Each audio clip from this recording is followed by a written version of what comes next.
নবীদের যদি ক্ষমতা থাকতো হেদায়েত দেওয়ার, তাহলে মুহাম্মদ সাল্লাল্লাহু আলাইহি ওয়াসাল্লাম তার চাচা আবু তালেবকে হেদায়েত দিয়ে জান্নাতে নিয়ে যেতে পারতো। অথচ আল্লাহ বলছেন যে হে নবী, ইন্নাকা লা তাহদি মান আহবাবতা, তুমি যাকে বেশি ভালোবাসো তাকে তুমি হেদায়েত দিতে পারবে না, ওয়ালাকিন্নাল্লাহ ইয়াহদি মান ইয়াশা, আমি আল্লাহ যাকে ইচ্ছা হেদায়েত দিতে পারি।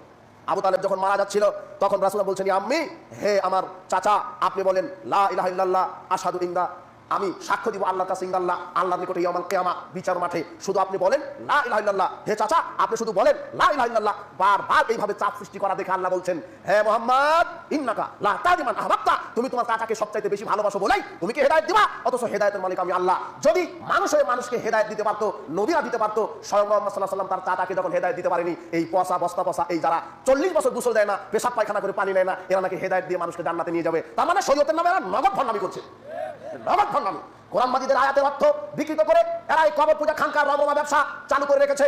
এদের সবল থেকে মুসলিম জাতিকে আল্লাহ হেফাজত করুন, আল্লাহুম্মা আমিন। বলছিলাম কোরআন হাদিস বুঝতে হবে। রাসূল সাল্লাল্লাহু আলাইহি ওয়াসাল্লাম, সাহাবায়ে কেরাম যেইভাবে বুঝেছেন আপনাকে দেখাই। আল্লাহ সুবহানাহু ওয়া তাআলা বলছেন, ইয়া আইয়ুহাল্লাযিনা আমানুত্তাকুল্লাহা ওয়াবতাগু ইলাইহিল ওয়াসিলা, হে পৃথিবীর বিশ্বাসীগণ, আল্লাহকে ভয় করো আর আমি আল্লাহকে পাওয়ার জন্য ওয়াসিলা তালাশ করো।